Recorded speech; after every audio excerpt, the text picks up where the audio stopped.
Olá pessoal, meu nome é Verusca Goiking e eu sou repórter do Valor Invest. Eu estou aqui para mais um capítulo da nossa série Com a Palavra, que é a série de vídeos que busca aproximar você, investidor, leitor, quem acompanha o Valor Invest, das grandes empresas listadas na Bolsa para te ajudar a tomar decisões de investimentos. E hoje a gente vai falar com a Tecnisa, que atua no mercado imobiliário, tanto na construção, incorporação e mais algumas coisas aí do mercado imobiliário que a gente vai descobrir justamente agora com o Flávio Vidigal, que é diretor financeiro e diretor de relações com investidores da Tecnisa. Tudo bom, Flávio? Tudo bem, Verusca? Boa tarde. Obrigada por ter topado esse papo aqui com a gente, falar com os nossos leitores sobre a Tecnisa. E para começar, eu queria conversar sobre um assunto que aconteceu em 2020, que foi uma tentativa de fusão da Gafisa com a Tecnisa, que acabou não avançando, as negociações aparentemente pararam. Eu queria entender se tem alguma conversa ainda com a Gafisa nesse sentido, ou outra empresa do setor, se vocês estão buscando alguma fusão com alguém, ou comprar outra empresa do setor. Primeiro, eu queria agradecer o convite, né? Obrigado pelo convite, abrir essa oportunidade para nós da Tecnisa, expor a companhia a diversos investidores sempre é nosso papel, explicar o nosso case sempre é muito importante, para que os investidores estejam instruídos aí ao comprar as ações da Tecnisa. Em relação à sua pergunta de Gafisa, no ano passado, mais ou menos em meados do ano passado, a Gafisa ela aumentou a participação através do mercado acionário na Tecnisa, comprou mais ou menos 3% de ações, depois até essa participação chegou até aproximadamente 5%, e nesse momento eles solicitaram uma assembleia geral para discutir alguns temas, entre eles a questão de uma potencial fusão de Tecnisa com Gafisa. É uma decisão que não tange aos executivos, né, uma decisão que deve ser deliberada em assembleia. Imediatamente, a administração da Tecnisa propôs a assembleia e através do conselho foi manifestado as opiniões, né, através da proposta de administração, e essa proposta acabou sendo negada pelos acionistas da Tecnisa, entre alguns pedidos que existiam que eram diversos pedidos que existiam na proposta, e acabou sendo negado posteriormente nas assembleias que foram feitas para regrar os temas solicitados pela Gafisa. Posteriormente, a Gafisa acabou reduzindo a participação novamente da Tecnisa, e até o momento nós não temos nenhuma notícia em relação a um potencial investimento de Gafisa em Tecnisa, né? Nada no nosso radar, né? E está encerrado esse capítulo, pelo menos por enquanto. Por enquanto, sim. As ações da Tecnisa, elas acumulam uma queda de 26% neste ano até abril, que é o momento em que nós gravamos esse vídeo. É um desempenho abaixo do que outras empresas do setor de construção civil têm apresentado, que as empresas estão sofrendo, claro, com toda a situação da pandemia econômica no Brasil, mas é uma queda maior do que de alguns concorrentes. Eu queria entender com você o que justificaria essa desvalorização do valor de mercado da empresa na Bolsa. Perusca, normalmente a cotação reflete um pouco das expectativas dos acionistas, né? Hoje a Tecnisa, e por isso que é muito bom a gente ter esse espaço para expor um pouco do que a gente está fazendo, ela é uma empresa que vem de um período em que ela apresenta prejuízos, né? E para quem está nos ouvindo ou nos assistindo, é muito importante entender a parte contábil da Tecnisa. O que eu quero dizer com contabilidade? Né? O setor ele usa uma metodologia contábil que é o POC. Então, o que ocorre? À medida que eu lanço empreendimentos, eu não gero nenhum tipo de resultado naquele momento, gero um resultado muito pequeno, mas a maior parte do seu resultado ele ocorre usualmente no momento em que eu inicio as obras. E a Tecnisa ela vem de um período em que ela ficou um pouco dormente em relação a lançamentos, porque ela não lançou.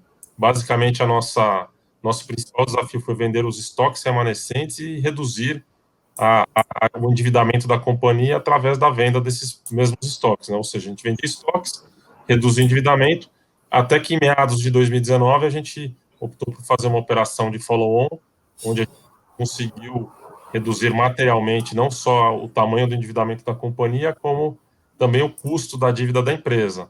Então, com isso a gente veio reduzindo o nosso prejuízo, né, através inicialmente da redução das despesas financeiras, e agora a gente está num momento muito especial de Tecnisa. Por quê? Porque a gente comprou diversos terrenos para que a gente possa lançar empreendimentos. Inclusive, a gente deu, no quarto trimestre do ano passado, um guidance onde a gente coloca que entre o biênio 2020 e 2021, a Tecnisa deve lançar um VGV, daí sempre falando parte Tecnisa, entre 1.200 e 1,5 bilhão. Então, com isso, é o primeiro passo para que a gente volte a apresentar resultado positivo. Por quê? E a gente já lançou no quarto trimestre do ano passado aproximadamente 270 milhões de reais. No momento que eu lanço esses produtos, usualmente, nossas obras elas começam 6 meses depois do lançamento. Então, é esperado que, à medida que eu lance mais empreendimentos, o resultado da Tecnisa venha melhorando trimestre a trimestre, ou seja, quanto mais lançamentos eu tiver, melhor deve ser o resultado esperado da companhia. E é essa dinâmica que eu imagino que vai acontecer no ano de 2021. A gente está bastante otimista com o ano de 2021. Desde que eu entrei na companhia em 2017, eu entendo que é o ano em que a gente tem o cenário mais favorável para que exista essa transformação. Por quê? A gente tem estrutura de capital adequada, a gente fez um trabalho muito importante de redução de despesas administrativas. Hoje a gente tem navegado por trimestre um patamar de despesas ao redor de 16, 17 milhões de reais, e a gente está com uma estrutura de capital bastante adequada, né? Ou seja, nosso endividamento líquido sobre patrimônio líquido ele está abaixo de 30%. Então, isso nos dá condições aí para acelerar, ou seja, lançar com bastante tranquilidade, de não ter nenhum problema de fluxo de caixa. Então, eu julgo que é um momento muito especial da companhia. Acho que essa desvalorização é um pouco mais acentuado do que a gente esperava, então, quem sabe, o mercado, da mesma forma que às vezes ele penaliza, às vezes ele premia também. A gente vê mudanças muito rápido quando ele percebe que algum cenário muda. Eu acho que isso pode ser que aconteça esse ano no caso de Tecnisa, né? Você falou sobre lançamentos, resultados, então vamos falar sobre o modelo de negócios da Tecnisa. Como a empresa ganha dinheiro, de onde vem a receita da Tecnisa? Basicamente, nossa receita vem justamente desse... Primeiro, é um trabalho de pesquisa, né, onde a gente identifica terrenos para incorporar e construir. Então, através da identificação de bons terrenos e da elaboração de bons projetos residenciais, até um ponto importante, nossa estratégia hoje ela está focada 100% em São Paulo, nossos empreendimentos vão ser residenciais e na cidade de São Paulo. Então, a gente busca terrenos, a gente viabiliza projetos e no momento em que esses projetos são aprovados pela prefeitura, a gente realiza os lançamentos. E aí existe às vezes um atraso entre o momento do lançamento e receitamento justamente pelo que eu te falei. Às vezes eu até recebo caixa, né, que o cliente me antecipa algumas parcelas, mas eu ainda não vejo esse resultado transitando em balanço. Por quê? Aí ele transita em balanço à medida que as obras vão se iniciando. E aí o cliente vai pagando. Então, a gente ganha dinheiro basicamente desta forma, né? O cliente nos pagando e as obras caminhando, né? De maneira que, ao final da obra, eu recebo a parcela mais expressiva dos recursos, né? Usualmente, é um valor de aproximadamente 70% dos recursos eu recebo no momento da entrega das chaves das unidades, né? Hoje, com a taxa de juros um pouco mais baixa, esse valor tem caído um pouco, os clientes têm antecipado um pouco os pagamentos, que eles têm optado por pedir algum desconto para antecipar as tabelas, mas é dessa maneira que o nosso negócio funciona. É um negócio de um prazo um pouco mais longo, né? Normalmente esse ciclo é um ciclo entre a identificação do terreno e o final da obra, um ciclo que pode atingir uns 36 meses, então é uma atividade de capital intensivo, né? E usualmente a gente financia as nossas obras através de recursos bancários dentro das próprias SPS. E para gerar todos esses empreendimentos, quais são os custos envolvidos? Você falou sobre compra de terrenos, onde que a Tecnisa gasta mais para depois lucrar lá na frente? Os principais custos, usualmente, são os custos dos próprios terrenos, né? Usualmente, dependendo da região da cidade, esse terreno, ele usualmente acompanha um gasto também de outorga ou CEPAC, porque é para comprar potencial construtivo, né? Então, a gente teria que comprar o terreno, as outorgas ou os CEPACs, dependendo da região. E depois, posteriormente, tem os custos normais de incorporação, não são os mais materiais, né, que eu diria de aprovação de projetos, elaboração de projetos de arquitetura, etc. E depois, os mais materiais são os custos de de mão de obra, né, porque que seria para construir os prédios, e de matéria-prima, né? Basicamente cimento, aço, alguns insumos aí químicos, tintas, etc., né? Usualmente esses custos, quando somados, eles atingem aí o patamar de aproximadamente 50%, em alguns casos um pouquinho mais ou um pouquinho menos do valor da receita esperada de cada unidade. E onde são as oportunidades de crescimento da Tecnisa? Você falou sobre concentração em São Paulo. Vocês vão, então, focar numa região para ter uma expansão maior dos resultados? Vocês pretendem chegar em cidades onde vocês não estão hoje? Qual que é o plano da empresa? Não, pelo contrário, a gente quer focar na cidade de São Paulo. A gente acha a cidade de São Paulo bastante atrativa. Hoje, com a nossa estrutura administrativa, e aí vendo mais ou menos o guidance que a gente soltou para o mercado no ano passado, a gente percebe que a nossa capacidade de originação e geração de negócio por ano, ela oscila num patamar aí próximo de R$ 1 bilhão de lançamento parte Tecnisa. Pode ser que tenham anos que sejam um pouco menos, anos podem ser que sejam um pouco mais, mas a empresa está estruturada para ser uma empresa mais ou menos desse porte, né? E focada em São Paulo. Dentro de São Paulo, aí é um mundo, né? É um mundo. É maior do que diversos países, então a gente procurou, nessa nova fase de aquisição de terrenos, comprar os terrenos espalhados em diversos bairros da cidade de São Paulo. Então, temos terrenos nos Jardins, na Zona Leste, na Chácara Santo Antônio, Granja Julieta, e por aí vai. Temos bastante, hoje, pulverizado, né, esses projetos. Hoje, dentro da prefeitura, a gente tem aproximadamente 8 projetos em aprovação, que montam aproximadamente R$ 1 bilhão, mais ou menos. Ou seja, quando esses projetos saírem da prefeitura com suas aprovações, a gente vai administrar um pouco o timing e vai realizar o lançamento desses projetos. A gente tem lançado projetos, para dar uma ideia de tamanho, projetos que oscilam entre 100 e 150 milhões de reais. Logicamente, pode ser que tenha um pouco maior, um pouco menor, mas basicamente é isso que a gente está buscando, né? Então, para atingir esse objetivo de mais ou menos R$ 1 bilhão, R$ 1 bilhão e pouco por ano, a gente está falando de 6 a 7 projetos por ano sendo lançados. Mas, novamente, queria até reforçar para todo mundo, isso não é um guidance, o guidance a gente deu ano passado, isso é mais ou menos uma ideia de tamanho da companhia, né? Com os investidores cada vez mais atentos às questões ESG, que é uma sigla em inglês para os padrões ambientais, sociais, de governança, queria entender o que a Tecnisa tem feito para aprimorar e elevar esses padrões dentro da empresa. Até por coincidência, um grupo de executivos da companhia, nesse momento, está fazendo um treinamento de ESG.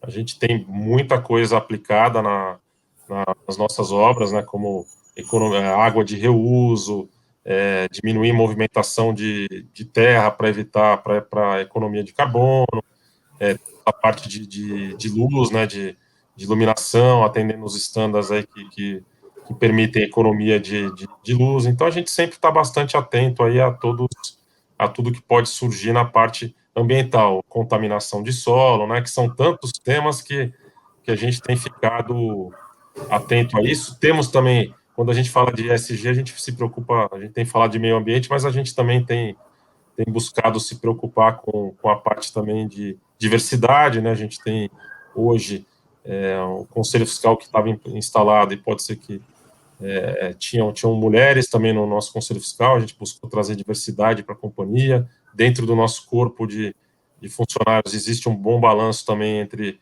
na diversidade de gênero. Que mais que eu poderia dizer em relação a ESG? Eu acho que a gente tem tentado cobrir na companhia diversos pontos, e a gente vai, ao longo desse ano, trabalhar com bastante afinco novamente nesse tema. Quais são os principais riscos do negócio da Tecnisa, que merece tanto a sua atenção aí no dia a dia da empresa, como também dos investidores? É inadimplência, é o custo do terreno? Onde que pode estar ali a casca de banana aí no dia a dia das empresas? O maior risco que a gente pode ter é a gente comprar um terreno e uma obra e ter um baixo volume de vendas, né, naquele projeto. E é para você que falar, o projeto não pegou, né? Desculpa a palavra, mas é um pouco isso, né? Não caiu no gosto dos nossos clientes, né? Então, esse é um grande risco que a gente procura ficar muito atento, né, no momento de lançar. E esse erro pode vir de diversas maneiras, tanto com uma planta equivocada, como com uma concepção de projeto que não atraia o investidor, o cliente, uma fachada não atrativa, né? Então, o preço errado, né? Então, a gente tem que se preocupar em diversos aspectos para que a gente acerte o produto e caia na graça ou no encantamento do cliente para que a gente não erre. A pior coisa que poderia acontecer é a gente lançar um empreendimento e esse empreendimento ter uma baixa aceitação pelo público e eu já ter começado obras, né? Porque daí eu vou terminar o prédio e provavelmente eu vou ter que vender num patamar de preços abaixo do que eu esperava e daí minha rentabilidade vai diminuir, né? Eu diria que esse é um ponto de muita atenção aí que a gente sempre tem nos nossos projetos. Hoje, como é que a gente busca reduzir esse risco na companhia, né? A gente tem comitês de terrenos em que participam todos os executivos da companhia, desde jurídico, financeiro, projetos, incorporação, alguns membros do conselho de administração, que acho que quanto mais olhos olharem esse projeto, melhor para nós é, porque a gente vai reduzir bastante o erro, a chance de erro. Mas é aí que reside nossa maior preocupação, né? A gente despende muita atenção nesse sentido. E quais são os principais desafios hoje para a empresa para crescer em meio a uma economia que a gente sabe que está cambaleante, não está conseguindo aí engatar a retomada, e também com uma taxa de juros, a Selic, em uma trajetória de alta? Em relação ao momento de mercado para o setor, eu acho que é um momento bastante positivo, né? Você mencionou a taxa de juros, mas ela chegou ali naquele patamar de 2%, mas as taxas de financiamento de imobiliário, de pessoa física, quando abaixo de um determinado patamar, elas acabaram não caindo numa magnitude similar à que a Selic caiu. Então, eu pessoalmente falando, acredito e tenho ouvido alguns executivos aí do setor, eu acredito que apesar da taxa de juros estar aumentando, né, existir uma expectativa de aumento de juros, eu acredito que a taxa para o financiamento imobiliário não deva sofrer nenhum aumento material por parte dos bancos. Eu acho que é um financiamento ainda extremamente atrativo para os bancos, ele guarda boas garantias e ele traz um cliente para o banco que acaba ficando fiel por 25, 30 anos, né, que são os prazos aí de financiamento imobiliário. Então, existe o que eles falam dentro dos bancos do cross-sell. O cliente acaba fazendo crédito imobiliário e acaba lá, ao longo da sua jornada no banco, usando o cartão de crédito, usando o cheque especial e consumindo outros produtos bancários. Então, eu acho que para o banco é um produto extremamente atrativo. E tem um imóvel como garantia, né? Ou seja, se o cliente ficar inadimplente, esse banco, dado que existe aquela razão de garantia, né, os bancos chamam de loan to value, né, ou LTV, que é a razão do valor do imóvel sobre o empréstimo, isso protege bastante os bancos, né? Então, eu acredito que existe uma propensão dos bancos continuarem aí com as suas brigas aí para ganharem participação nesse mercado, que é um mercado atrativo. Então, acho que juros não deve prejudicar. Logicamente que a questão da pandemia prejudica muito quando os estandes estão fechados, né, como foi esse período que a gente teve agora, né, porque, em especial, acabei não mencionando anteriormente, a Tecnisa está no segmento de média alta renda. E esse tipo de cliente, ele gosta de visitar o stand, né, onde a gente usualmente deixa os nossos imóveis decorados. E é nesse momento que a gente acaba a parte mais gostosa, né, da venda do imóvel, né, que o cliente vai lá e ele se encanta, né, é onde a gente prepara o nosso encantamento do cliente, ele já se imagina no imóvel, a família é até curioso quando você acompanha um atendimento e nós mesmos, quando fizemos a nossa aquisição de imóvel, né, não sei no seu caso você acabou visitando também instante, você acaba materializando tudo que você imagina para sua família. Poxa, aquele vai ser meu quarto, aquele quarto vai ser do meu filho, aqui eu pretendo quebrar essa parede. Então, é ali que o cliente concebe a sua compra, né? E a compra, ela acaba se realizando neste momento, né? Hoje, no mundo atual, grande parte da movimentação, ela já começa na internet, tá? Eu diria para você que, para não falar 100%, eu diria que mais de 90% das nossas vendas, ela começa na internet, né? O cliente, ele quer buscar um novo imóvel, ele começa a pesquisar, poxa, eu quero morar em tal bairro, em tal rua, eu quero ver o que tem disponível, e já começa a entrar nos sites, pesquisar as plantas, a metragem, o valor por metro quadrado, já interage com o nosso pessoal que dá assistência tirando dúvidas, mandando plantas, etc., e aí sim esse cliente é direcionado para o stand, né, quando ele está aberto, e essa venda ela termina no stand. Eu acho que a gente está continua num momento muito especial do setor, pelo que eu falei da taxa de juros, e eu acho que existe com a pandemia uma propensão das pessoas a comprarem ou darem um upgrade nos seus imóveis, né? Acho que a pandemia despertou a vontade de ter, às vezes, um imóvel maior, um imóvel um pouco mais dividido, ou com uma área de lazer mais robusta, né? Então, se a gente percebeu o que ocorreu no ano passado, logo que teve a pandemia, o volume de vendas caiu materialmente, né, basicamente no segundo trimestre, mas a maior parte das empresas, inclusive nós, no terceiro e quarto trimestre, tiveram trimestres espetaculares, né? Que os clientes ficaram pesquisando bastante a sua busca de novos imóveis e acabaram executando as compras aí no terceiro e quarto trimestre. O primeiro trimestre, como a gente ficou agora parado, né, com os estandes fechados, isso influencia um pouco nessa decisão, né, de compra, porque o cliente quer chegar ali e ver o imóvel, mas eu desconfio que o segundo e terceiro trimestre tendem a ser trimestres bons, que agora, desde domingo, já está permitido, logicamente, com as precauções devidas e as ocupações devidas às visitações, né? Então a gente acha que isso deve movimentar novamente aí o volume de vendas, né? Em especial de lançamentos, né? Então eu acredito que vai ter lançamentos aí saindo do forno nos próximos meses.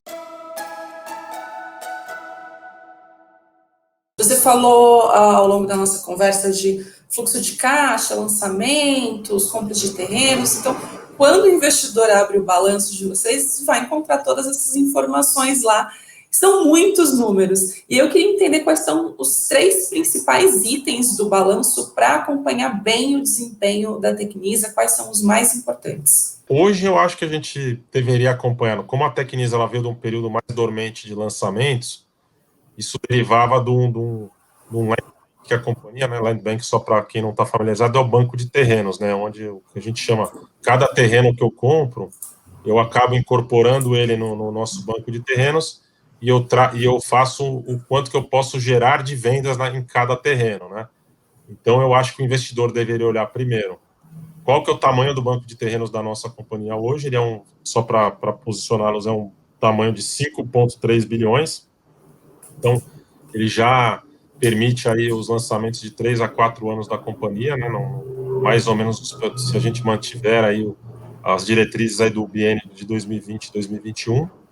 Logicamente que daí a gente tem que monitorar os lançamentos, né? Porque eu vou basicamente pegar os terrenos, vou entrar com esses projetos de aprovação e posteriormente lançar. Então, os lançamentos são muito importantes e cruzar os lançamentos com os volumes de venda, né? Porque com o volume de vendas é onde eu vou ter a assertividade que você me perguntou aí algumas perguntas atrás, né? Que a gente tinha medo é de acertar o produto. Então, eu gosto de monitorar esse volume de vendas. Não necessariamente no lançamento precisa sair muito vendido, né? Porque às vezes pode ser que alguém tenha errado até no preço, né? Que eu vendi 100% também no lançamento, pode ser que não seja tão bom para a empresa, né? Que pode ser que eu tenha errado o preço para baixo, né? Então, a gente tem que ter um volume de vendas que é saudável e que permita aí que a empresa daí gere suas receitas à medida que as obras vão caminhando. Então, eu olharia muito essa parte operacional da companhia e por isso que eu comentei com você que eu estava muito animado com o crescimento da companhia em 2021. Por quê? Porque a gente já fez esse trabalho de compra de terrenos, né? A gente vê vários competidores aí falando, estou com dificuldade de comprar terrenos, os terrenos estão mais difíceis de comprar, os preços estão subindo, mas a gente se preocupou primeiro em trazer esses terrenos para dentro de casa e assegurar o preço. Então, hoje a gente tem bastante tranquilidade que os terrenos, temos um bom banco de terrenos, temos esses terrenos em aprovação na prefeitura, agora, basicamente, nos resta lançar e vender. E, em paralelo, eu manteria um olho também, né, atento na estrutura de capital da companhia. Quando eu digo estrutura de capital da empresa, eu olharia muito o índice de endividamento da empresa, para que ela não fique muito endividada, né? Porque isso pode ser também um fator de risco, né? A empresa pode estar super bem, mas pode estar se endividando num patamar que às vezes a própria geração de receita não supra aí, não cubra a despesa de juros e amortização dessa dívida, né? Eu te diria que nós fizemos bem a nossa lição de casa, né? Nós não só temos mantido o nosso endividamento num patamar, aí, como eu falei, abaixo de 30%, como nos próximos 2 anos, a gente tem um volume de dívida vencendo inferior a 150 milhões. E o nosso caixa hoje está no patamar de uns 300 milhões, né? A gente fechou no final do ano passado. Então, a gente está com uma posição confortável de caixa, que permite que a gente cresça com segurança, né? Que é uma coisa bastante importante. E como que vocês compartilham esse crescimento com os investidores? Qual que é a política de distribuição de dividendos da Tecnisa? O dividendos, no nosso caso, ele vai ocorrer, né? Normalmente você paga dividendos quando você gera lucro, né? No nosso caso, a gente vem de um período, como eu mencionei, pela parte contábil, que a gente não tem gerado lucro.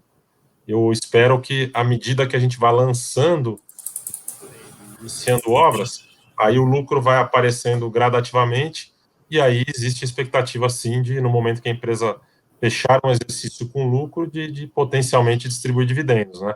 Mas, novamente, é uma decisão aí da Assembleia dos Acionistas, né? Onde os acionistas pretendem usar esse recurso, né? Usualmente, a regra diz que a distribuição deveria ser de 25% do lucro gerado naquele exercício, né? Mas a gente ainda tem um caminhozinho a percorrer até chegar nos dividendos, né? Mas eu diria para você que é uma questão de tempo hoje na Tecnisa, né? Porque a matéria-prima, que é o principal, é o terreno, a gente já comprou e já usou, já investiu bastante caixa nisso, né? Então não é esperado uma saída tão material de caixa do primeiro trimestre em diante, né? Só para te dar ordem de grandeza, a gente deve ter investido em terreno nos últimos 12 meses uma cifra superior a 200 milhões de reais. Então, com isso, a gente trouxe bastante terreno e com um retorno atrativo para nós, né? Então, agora, basicamente, o nosso próximo desafio como eu falei, aprovar os projetos e começar a vender e começar a construção. Agora que você apresentou num resumo como funciona a empresa, por que o investidor deveria comprar uma ação da Tecnisa e não de uma concorrente, se ele tiver a fim de investir no mercado imobiliário, está apostando na retomada da economia, por que Tecnisa? Olha, a gente é um pouco suspeito para dizer, novamente, vou até repetir, a gente procura dar as informações para que o investidor ele tome suas próprias decisões, né? Mas hoje eu acho que existe uma simetria, né? Minha visão existe uma simetria entre o valor patrimonial da companhia, né? A gente está com o valor patrimonial um pouco abaixo de 800 milhões e a empresa está hoje com valor de mercado, tem oscilado um pouco entre 540, 550 milhões, que daria um valor patrimonial de 70%. Então, eu acredito que a gente tem, e uma grande parte das empresas do setor está negociando até materialmente acima de uma vez o patrimônio líquido da empresa. E quando é que o investidor tem a segurança de que esse movimento ocorre, né? Quando a empresa passa a ser lucrativa. Para ela ser lucrativa, ela precisa percorrer essa jornada que eu comentei com você. Levantar capital ou ter o seu capital, comprar terrenos, aprovar esses terrenos na prefeitura, realizar os lançamentos, vender e aí iniciar obras. Eu acho que a gente está quase na ponta final desse processo, né? Porque a gente está agora já com os projetos dentro da prefeitura para aprovação.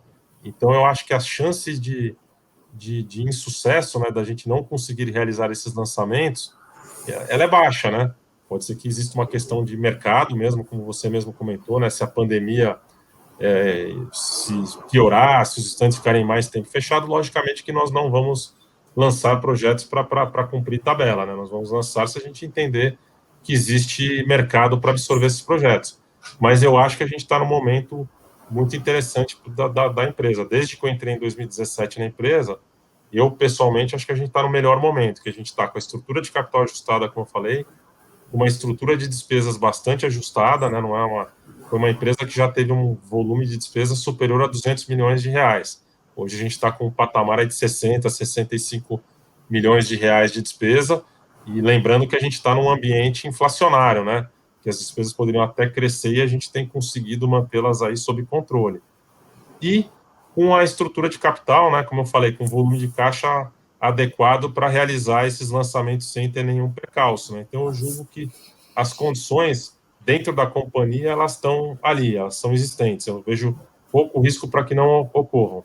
E aí, quando a gente vem para o cenário macro, e você tocou uma das principais fatores que ajudam o setor, a gente percebe que o macro também é muito importante. Em especial a questão de emprego e de taxa de juros, que para mim essa é uma das mais importantes, né? Por quê? À medida que a taxa de juros cai, você consegue trazer para sua base de clientes um público muito maior, né? Porque aquele cliente ele consegue comprar o imóvel financiado, né? Só para te dar uma ideia, para cada 1 ponto percentual de juros que cai, você consegue diminuir aproximadamente, então a conta meio de padaria, entre 7% e 8% aí o valor da parcela do cliente. Então, com isso você pode imaginar que quanto menor os juros, maior a sua amplitude de clientes que você pode trazer para sua base. E eu acho que é esse momento que a gente tem hoje no Brasil. Pessoalmente falando, acho que vai ser difícil a gente ter um momento tão favorável em termos de taxa de juros para a compra do imóvel, né? Eu recomendo bastante aí que as pessoas façam suas aquisições, porque das duas uma, né? Ou pode ser que exista um aumento no próprio imóvel, né? A gente tem visto o custo de construção tem subido, né? Através a gente tem acompanhado os índices de inflação, isso acaba inflacionando, né? Ou trazendo uma pressão nos custos das obras e até no valor dos terrenos. Então, com isso, as incorporadoras elas acabam não abrindo mão de margem, né? E acaba tendo um incremento no preço dos imóveis, né? Então, acho que antes que esse movimento ocorra, é um bom momento, na minha concepção, para comprar os imóveis. Por isso que eu acho que a gente está num ano bastante especial para o setor, né? Eu vejo com bons olhos aí esse ano de 2021. Eu agradeço muito a presença do Flávio aqui para vir bater esse papo comigo, com o Valor Invest, né, com você que está assistindo a gente. Para quem ficou com alguma dúvida, Flávio, sobre o que você falou, alguma pergunta que a gente acabou não falando aqui, quer saber mais da empresa, por onde ela pode entrar em contato, como que ela pode falar com vocês? Pode acessar o nosso site na seção de RI, lá tem o e-mail do RI, a gente tem atendido bastante por e-mail, né, até por conta da pandemia, a maior parte dos nossos funcionários tem home office, mas o tempo de resposta é muito rápido, né, a gente responde usualmente entre 24 e 48 horas, a gente procura responder todos os e-mails, todas as dúvidas. Muita gente tem dúvida de como funciona o sistema contábil, qual é o momento da empresa, a gente está aqui para ajudá-los a tomar a decisão, né? Apesar de eu ter ilustrado meu ponto de vista em relação ao momento da companhia, a gente gosta muito que os clientes façam o seu dever de casa, né? Os investidores, né, façam o seu dever de casa, ou seja, estudem os números da companhia para que eles possam tomar decisões conscientes e saibam onde eles estão investindo, né? Por quê?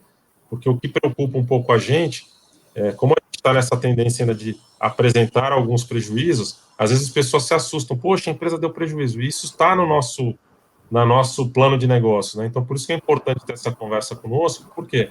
Porque nem existe condições contábeis de eu apresentar lucro até que eu faça até que meu volume de lançamentos ele incremente um pouco mais e que eu inicie as obras, né? Então, é natural que esse movimento vá acontecendo. E a gente procura, sempre que o investidor nos procura, ilustrar isso, explicar onde estão os nossos terrenos, o porquê que a gente acha que são bons terrenos, o porquê da nossa estratégia, né?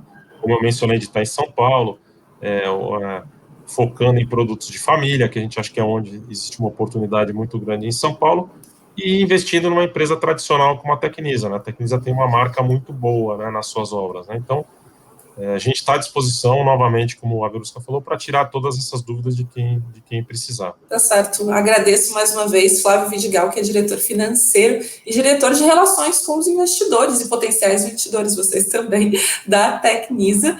Agora, cabe a você a investigação aí, a mais aprofundada da empresa, se você quiser saber mais, entrar em contato, continuar acompanhando o Valor Invest, e eu te convido a palpitar, opinar aqui sobre quem você quer ver no próximo Com a Palavra. Se você gostou desse papo aqui que eu tive com o Flávio, você deixa um like aqui nesse vídeo, e se você tiver alguma ideia, alguma sugestão de qual empresa, qual executivo a gente pode trazer aqui nos próximos capítulos da série Com a Palavra, deixa anotado aqui pra gente, que a gente acompanha todos os comentários de vocês. Muito obrigada pela audiência hoje e até a próxima.